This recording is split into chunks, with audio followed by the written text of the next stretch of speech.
Hey everybody, welcome back to Northernlion plays Binding of Isaac AFTERBIRTH plus 27 wins in a row.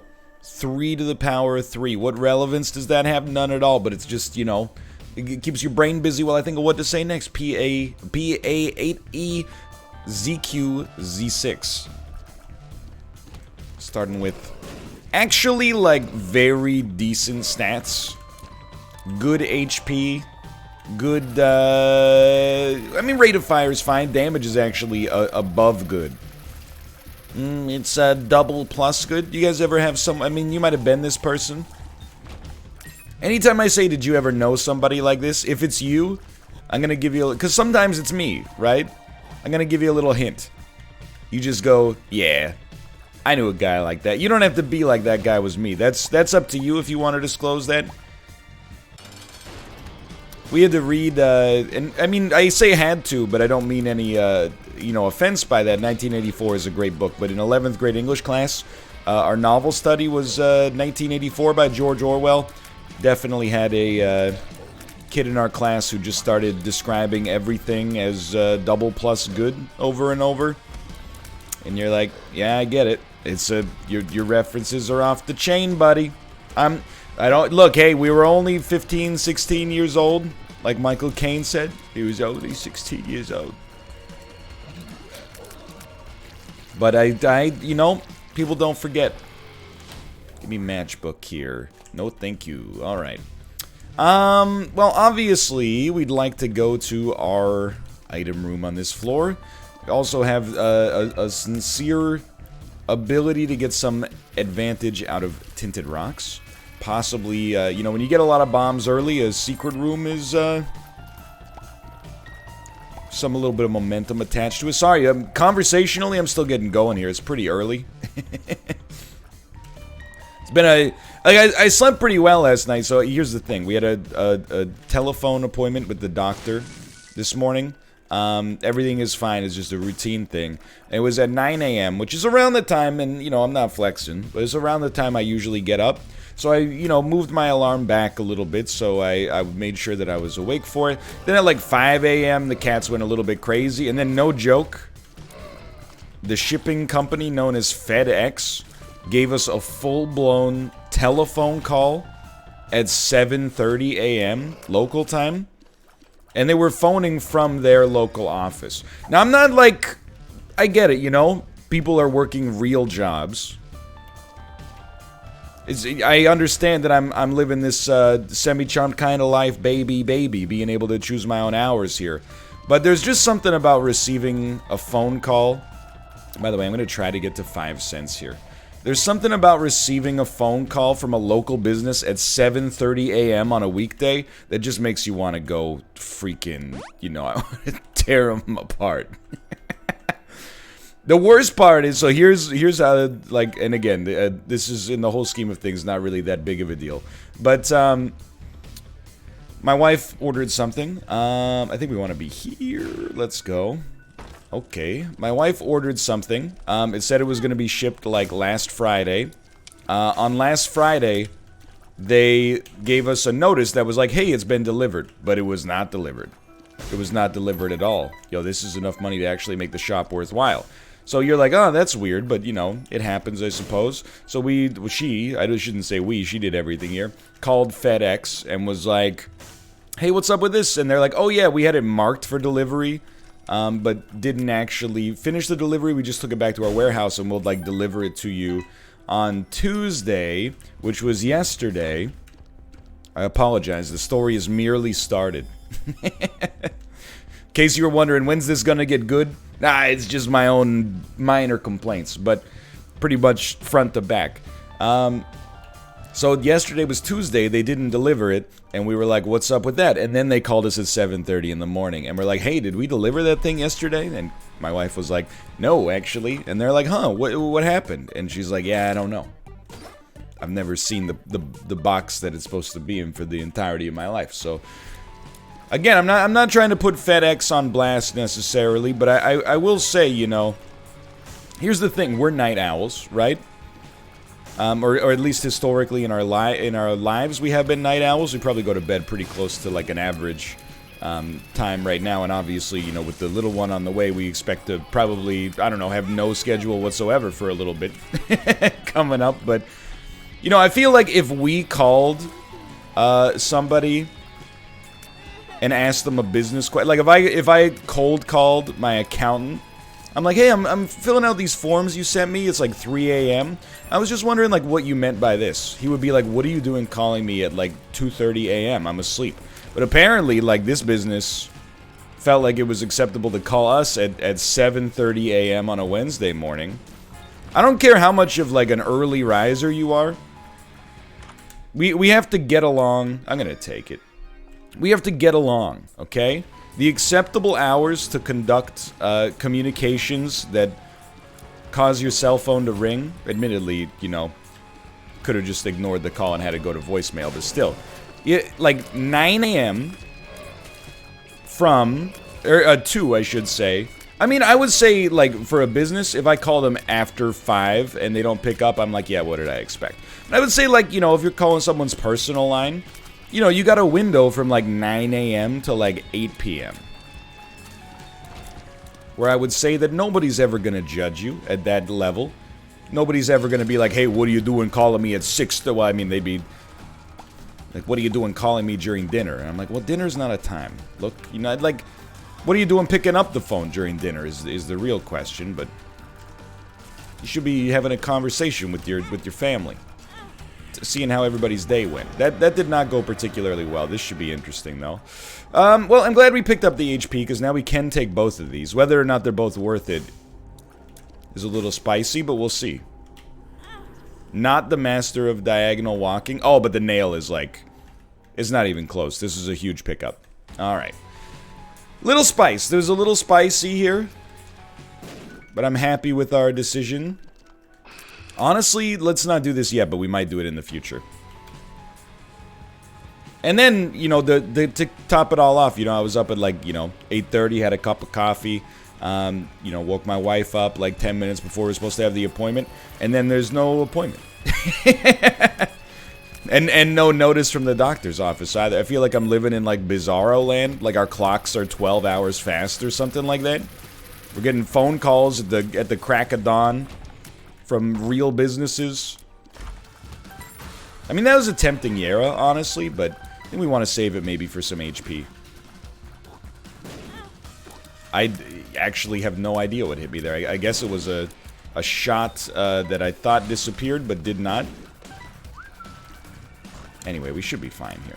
So it's just like, it's not a bad morning. I'm not, it's like it didn't ruin my day. You know, this is why, like, again, I'm really starting to realize, so I've long prided myself as being an early person. I really am an early person. If you think that I'm not an early person, because sometimes I find myself, you know, a minute late to a stream or something like that. I mean, that's like, you can be an early person, leave early with all precautions, and then still run into traffic that is, like, beyond what you expected, right? Well, then how do you get mad at late people for the same thing? Because late people will do this thing, the way that late people, and I go off on this bit at least once every couple months. The way late people see things is an inversion of the way that early people see things. We might actually double... I gotta think about this. Blank card Yara is mighty interesting. You know, I actually think we're gonna blank card Yara, double this, and then buy a battery charge and double it again, and then use... Well, you know what? I mean, we might be able to go... We might be able to solve all of our problems right here. Blank card Yara again. 1, 2, 3, 4, 5, 6, 7, 8 says 4 HP. I would blow it up one more time. Get another battery charge. And go like this. And then go like this. Okay. I mean, we actually, you know what? That was just a needless pièce de résistance. We should have merely held on to blank card, because I'm not used to having the backpack. So having blank card Yara would have been useful long term. But this is... let's just call it what it is, a pretty good use of our available resources to pretty much guarantee a victory here. Not even really doing the little things right, just doing the things right. And actually, I think I don't know if we doubled one more time that is necessary, but we are going to call it right there. So it's pretty good. We got, I don't know, 9 HP upgrades. We're just happy to have some spirit hearts kind of bolstering us. But I will fight for my right to get a little bit more money here for sure, because we got a reroll machine on the shop, and also to get a speed upgrade would be beautiful. Okay, so it is what it is. Let's get out of here. And we will look for a card in the... We might even just buy a card right now. But, yeah, so the difference between early people and late people is early people, you know, if they're leaving their house and it's a 15-minute drive to work, they'll leave with a half hour of clearance or with 20-25 minutes of clearance. That way, like, if one or two things go wrong, which happens all the time, you make it to work on time. Late people will leave, if it's a 15-minute drive to work, they will leave with 10 minutes until they have to be there. Because in their head, rather than thinking, what if something goes wrong, which is likely, they go, if everything goes perfect, I can still make it. And then when things go normally, they go, well, there's nothing I could do. I ran into traffic. And you're like, yeah, of course I ran into traffic. Of course you ran into traffic. It's 5 p.m. and you live in a major metropolitan area. Would you expect that there were just going to be... People weren't working today? It's like the second Wednesday in August or whatever. Well, it's not. We're almost at the end of August here, but you get the idea. I've come to realize that and it took me too long to get here, but I've started to apply my early person logic to sleep as well. And I understand it's not that easy, and I understand it's not that easy because I've been... Oh, yeah, absolutely. I've been on the other side of the coin many times in the past, but... For me, instead of being like, hey, you know, I want to wake up at 8. So, I'm going to go to bed at midnight so I get 8 hours. You can put your own values in here that you'd like to see. I would always like to see 8 hours. Some people do better with 8.5, like Federico Fellini. Some people do better with, you know, 6 3/4. Because they've internalized that they don't deserve nice things, which is not true. You do deserve nice things. I don't want that right now. We could bail on this floor, but I don't think that's prudent. Would love to get a card here. But instead of going to bed at like midnight, and then, you know, I want to get up at 8, and oh, if I don't, you know, fall asleep within an hour, I'm like, oh crap, now I'm like, I'm only going to get 7, and then tomorrow I'm going to feel bad, and then, you know, yada yada yada. You know, it just makes it harder to fall asleep after that point, and then you're like, well, now I'm only getting 3 hours, I might as well just stay up. My, no card. Smelter's not really that good here, unfortunately. Now I'll be like, you know...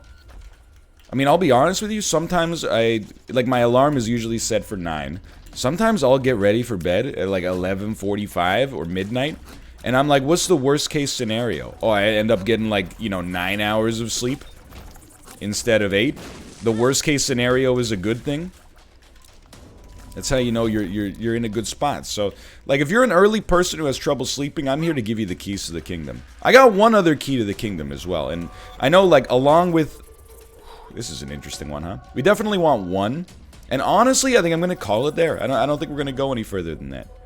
And I'm content with this. I know I go off on this a lot, so I do apologize, but, along with picky eaters, this is like my #1 recurring Isaac anecdote, I suppose. But you know, I got 2 tips for establishing good sleep. All right, I take it from somebody who's had at least light insomnia before, and also, you know, keep in mind I'm not a sleep therapist, I'm not a doctor. You know, if who knows, if you have sleep apnea or something like that, I'm obviously not going to be able to do a one-way diagnosis of that here. Or any other issues preventing you from sleeping, for that matter, that are outside of your own control. But what I used to do, you know, is, especially in, like, university, I would be like, oh, you know, it's such a curse to be afflicted. Or even when I lived in Korea, you know, it's such a curse to be afflicted with the inability to consistently go to sleep whenever I want, dude. This is so unfair. And then, now when I look back, I'm like, of course you had trouble sleeping. You know, especially in college, you know, I didn't have a sleep routine. And it wasn't really because of work. It was because of, you know, like Monday, Tuesday, Wednesday, Thursday. Well, actually, Sunday, Monday, Tuesday, Wednesday, Thursday. I don't want to take it here. You know, I'd go to bed at, like, a relatively normal time. And then I would, you know, wake up at a relatively normal time. And then Friday and Saturday, I would stay awake, you know, with my friends until like 4 a.m. and then have like fitful, inebriated sleep. Sleep in, but wake up still not rested because the sleep quality was terrible. And then repeat that, you know, for 2 nights. And then, you know, Sunday night, I can't fall asleep. And I'm like, why would God do this to me? I'm here to tell you, like, I think sleeping is like working out, kind of. I think having a sleep routine will solve a lot of quality of life issues for you. That's just my advice, anecdotally speaking. And, you know, that doesn't just mean, like, hey, you know, like, don't stay up for, like, 6 hours after... Oh, dude, KB Conception just gave us Dark Bum. Don't stay up for, like, 6 hours after your normal bedtime, but sometimes, you know, I have to be the bad cop sometimes. Sometimes we're watching a Netflix show, and, oh, dude, that's some cash right there. And, you know, my wife is like, hey, I'd really like the season finale's on next, but if we watch it, it'll put us over the time that we normally go to bed. And I'm like, you know, I hate to be that guy. I know it makes me sound like I'm no fun Marty, but why don't we just watch it tomorrow night instead? I don't want to screw up my whole sleep schedule just to watch the final episode of, like, Dirty John.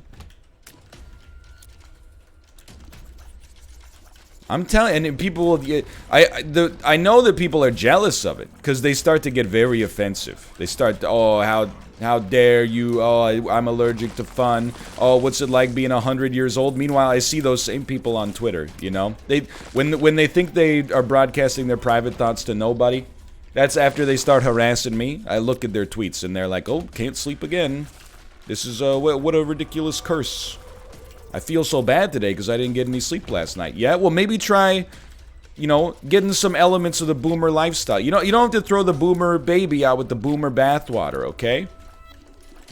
You know, just because they go to bed at a reasonable hour most of the time, you don't have to all of a sudden be like, well, I guess I'm going to start blaming millennials for the economy, despite the fact that, you know, 75% of them never had the opportunity to actually get started in a career at the age that I did because of the, you know, 2008 financial crisis, the 2001 tech bubble, now the 2020, you know, pandemic outbreak is setting them back. And, you don't have to go down that road. You could instead just be like, I'm going to sleep.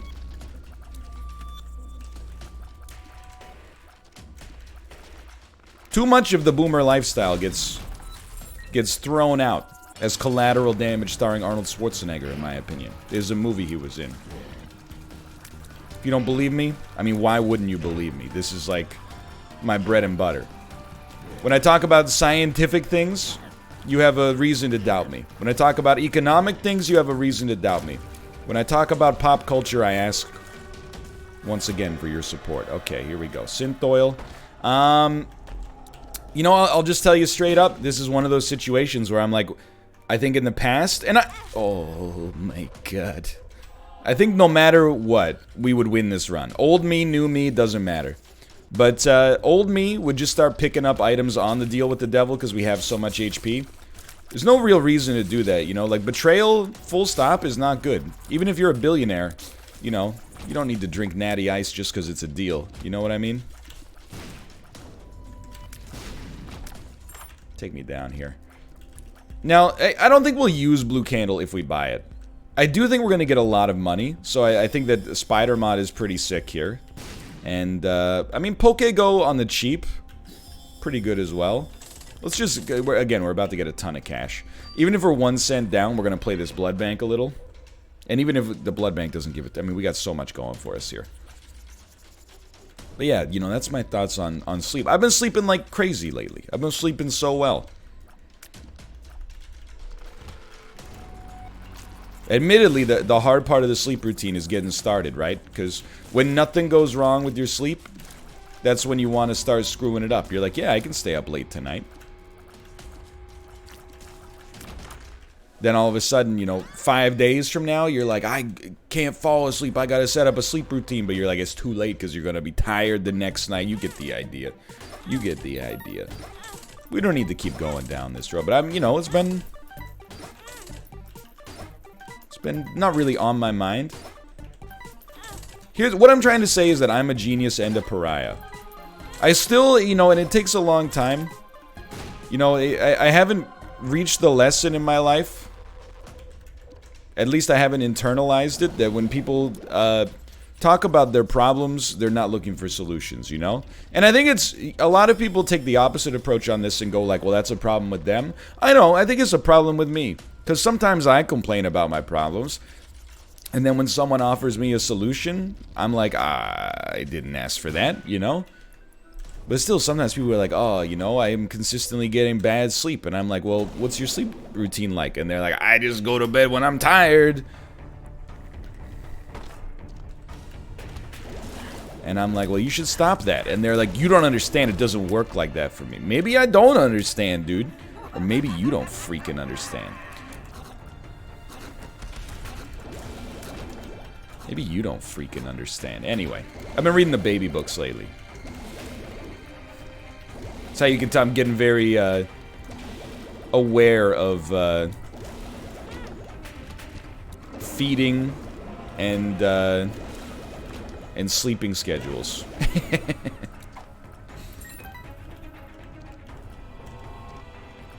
That's all I really got to say. I don't have anything else to really say about that. I mean, you know, the baby stuff, you know, here's the approach that I'm taking. By the way, I'm fully ready to be, like, very tired when this baby arrives. I, you know, expect that to be the case. Because it is for... I think to not expect that to be the case for at least, you know, a few months, possibly a lot longer, is very naive. I'm kind of looking forward to, like, Let me put it this way. I don't know if this is good reasoning. Like, I think if you're in university for rhetoric, like if you're going to university in ancient Athens around the year like 7 AD.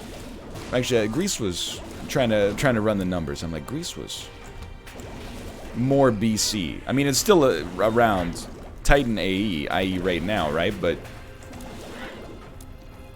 don't hit me. Anyway, regardless. If you're one of those people who is like, you know, your Twitter account handle is like enlightened moderate, and then your Twitter avatar is like, I knew I had placed it down, but I actually didn't know I had bombs. That's just idiocy on my part. And then, like, you know, your avatar is a picture of a statue of Aristotle or something like that. I.e., if you think you're smart, but actually kind of look like a doofus. No offense. We're going off today, apparently. Look, I'm just a conduit for banter, okay? We don't want that. My brain does the talking. I'm just a passenger. Like Hannibal in the television program with the same name. Tempting, sure. You're probably like, this isn't gonna hold up. You're gonna be like, that's fallacious reasoning. But for me, I'm like, I don't know. Is it fallacious reasoning or is it genius, you know? Like, sometimes I think about logical fallacies, and I think that, like, who gave you the right to call something a logical fallacy? Like, I think some logical fallacies were just things that beat ancient... Yeah, we've been to the item room. Like, an ancient philosopher was in a debate, and then somebody was like, well, if you do that, then what's next? And they were like, I don't have a response to that. That's a logical fallacy. I've now invented a logical fallacy. That is called the slippery slope fallacy. And it doesn't apply because I set the rules. Okay, obviously I don't actually think that, but regardless, we're moving on. Having a child, to me, must be so rewarding because people keep doing it more than once, even after they go through it the first time. So the reason, and maybe this is naive of me to some extent, but whenever people are like, oh, be careful, the first few months are super hard. Well, to be fair, most of the time, people say things, like, people who actually have kids are like, you know, hey, the first few months are hard, but it's worth it. You know, that's like the #1 thing we hear.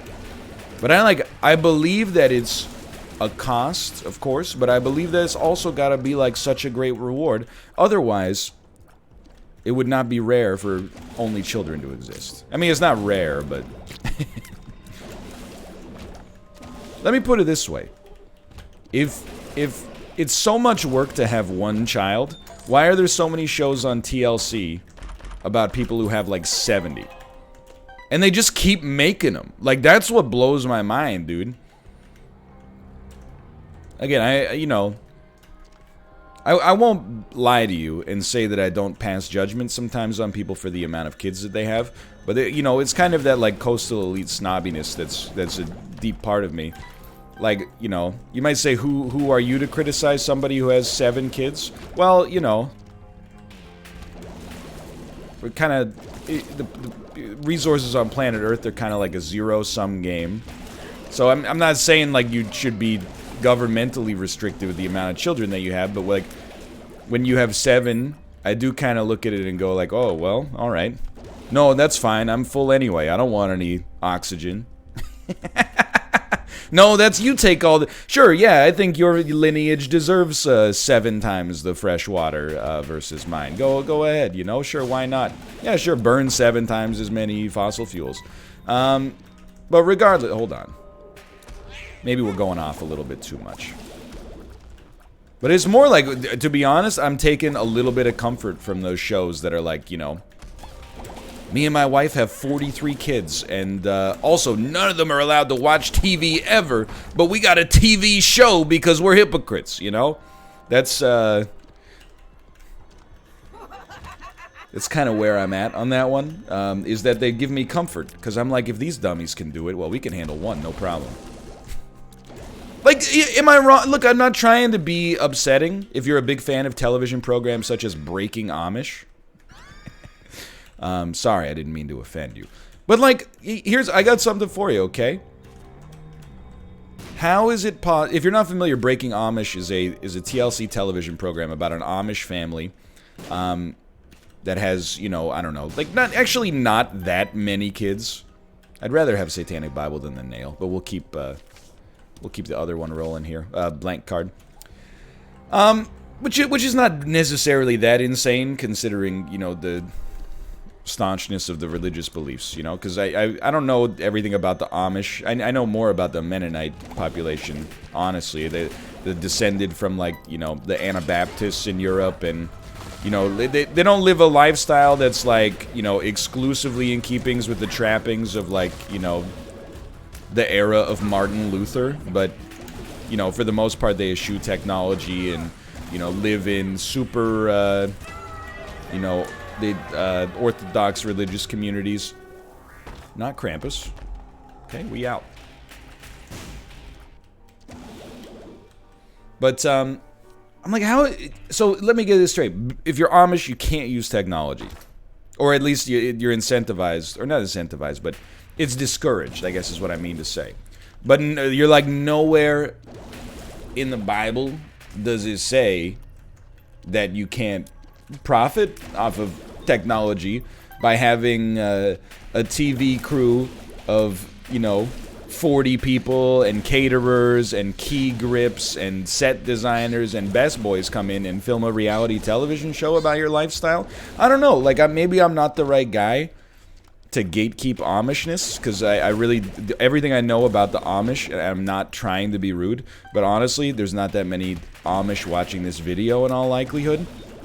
But regardless, that doesn't mean I should just, go off, I guess. But, everything I know about the Amish pretty much comes from the Farrelly Brothers film Kingpin about an Amish bowler. So it's like, again, I'm not the guy. And the other thing is I have a very live and let live attitude about most things. I'll complain about everything, but in terms of, like, actually restricting someone's right to do it, absolutely not, because I understand... I think we were talking about it yesterday on Team Unity, we were talking about, like, I'm just gonna say it, like, not real doctors. I don't want to push my demon heart out, so we can't really use strength right now.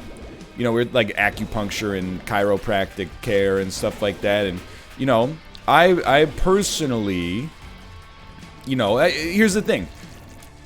Right now, as a relatively healthy, like, able-bodied guy, I'm like, no, I would never go get, like, a I would never go to a naturopath. I would never go to acupuncture. But if I had like chronic, you know, back pain that was affecting my quality of life, I probably would. I mean, I would go to what I would consider to be a normal doctor or physical therapist, you know, many times first. But, you know, I understand putting yourself... when you put yourself in that situation, you know, like, what are you expecting somebody with, like, chronic pain to do? Like, they're just supposed to be like, well, you know, yeah, it's ruining my life, but at the same time, I don't want to go against my principles by trying something that I don't believe to fully work. I mean, I don't know, you might say yes, but I think if you found yourself in this situation, you might feel differently. I'm leaving the door open for me there. Not to say I'm ever going to become one of the guys who's like, dude, oh, your stomach hurts? You got to go get your chakras aligned. This is not really my personality, but I'm just saying if I was dealing with some kind of chronic condition. Like, that's why when Kate and I were watching, like, that wellness show that's about, like, all this stuff that, I mean, you know, adults drinking human breast milk thinking that it has, like, you know, performance-enhancing capabilities, or people getting into, like, ayahuasca and tantra and stuff like that. You know, I kind of watch it and I sneer a little bit, because I'm like, I don't think it's for me. But at the same time, you know, you hear the stories that the people are going through, and you're like, I can see why, like, these are, without being rude, these are people who have been damaged in one way or the other, and they're looking for something to, you know, kind of fixes. So, you know, maybe if I found myself in those, I'm empathetic, I guess is what I mean to say. So I don't know how this relates to the Amish. All I'm saying is, maybe I'm not the right guy to gatekeep the Amish, but it just seems a little hypocritical to me that you're like, I can't drive a car, but I can have TLC make a television program where I'm like, you know, worried about my daughter going on a little trip to California because of the corrupting influences of Hollywood or whatever. Lady, don't flatter yourself. Look, I got nothing against your daughter, but I don't think she's going to be walking down Hollywood Boulevard and, you know, Steven Spielberg's going to pull over and be like, you! Yes, you, the lady in the full-length dress that goes down past her ankles. Do you want to be a star?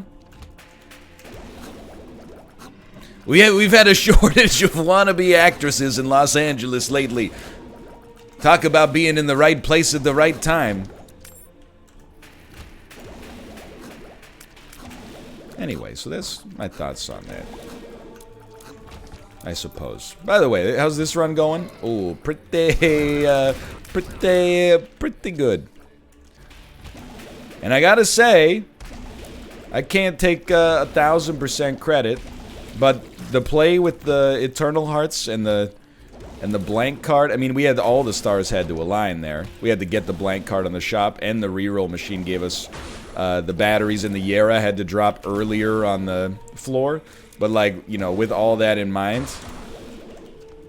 it was a pretty good play. You know, we can't control whether or not we get it. All we can do is control what we do when we got it. And what we did when we got it is Pog. I'm proud of myself for a few things on this run. Okay, that was not smart, but I'm proud of myself for a few things on this run, to be honest with you. One of them is, not just taking those deals with the devil when they showed up, despite the fact that we had HP. You know, we didn't need them. We just didn't need them. So I think, you know, we didn't have to play well, but we played well. How does that sound? Quick look for a second secret room, maybe. Quick look for... No, I think I'm out. Actually, I think I'm out. I think I'm done. This should be, what are we on? This will be 28 wins in a row. I've been recording like less Isaac lately just because I've had other stuff on the go. So this does feel like a streak that's moving slowly. I don't think we take it. But I can't, well, it moves at the same speed for you. It's merely my perception that makes it feel like an errant case in that situation. However, you know, slow and steady do be winning the race, though. Okay. Look, I'm, like, not mad, but I'm a little mad that, like, you know, when we walked into that room, there were 4 bosses blocking the door. Seems like a little bit of, I mean, we didn't have to get hit as many times as we did. Seems a little bit unfair, though. It's alright, thank you. Appreciate it, appreciate it. Moving on.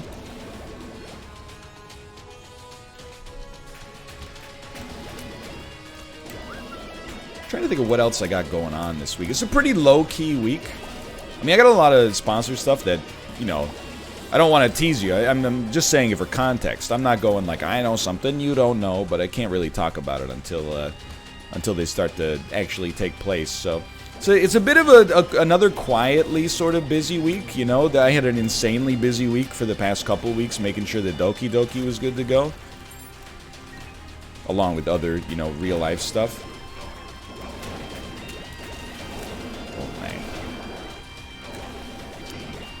Then this week is like, again, I think people are going to be like, well, why are you just doing the normal thing? Why are you pretending to be so busy? It's because you don't know what's going on in the background. I know what's going on in the background. We got a lot of irons in the fire right now, and it's going to be sweet when it comes to fruition. It's going to be, well, I shouldn't say, you know, you're going to enjoy it. I mean, it's not a major project or anything like that, but you're going to have a good time. The Checkpoint League season... No, it's not Checkpoint League Season 2. I don't have any control over that. But I very much support Apollo's decision to do it, like, in 2021 instead of 2020. Certainly, Monstrous Ludo, I think is bad. I can't remember. Mostly because, you know, I mean, it's a little selfish, but also, like... You know, once a year is kind of like the sweet spot for stuff like that, I think. And then also, secondarily, yeah, probably a little bit more likely to compete, you know, if it's not in the, you know, 2-month window surrounding the birth of my first child. Okie dokie. Easy win and the fun time. That's 28 wins in a row. For now, thanks for watching. Hope you guys have enjoyed it. If you did, click the like button. Helps out a great deal. Of course, subscribe if you want to see more in the future. For now, thanks for watching. I appreciate your support, and I'll see you next time. See ya!